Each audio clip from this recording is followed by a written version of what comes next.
કોક દાડો કેરીયું ખાહી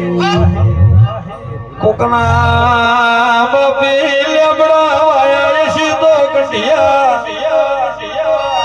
બે પોચવણ બેસી તો એનો થાકલો ઉતરશે અડકાયા